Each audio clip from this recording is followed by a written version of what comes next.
Oh, ayan po. Updated po. Kakakain lang yan. Oh, nakatiwarik siya. Kaya nakabukas yung mata niya. Ayan.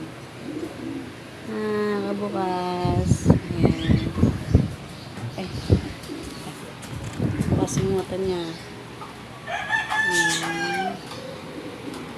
Pero pag ginanyan nyo siya, ayan. Umulan pa ba? Mga Ano siya. Pero pag ginanit nyo siya, ayan. Tapos siya. Kasi yung tama niya nandiyan sa ilalim. Ayan. Kaya, ganyan siya. Sana makasurvive. Tinakain ko na siya ng moringa, nanay.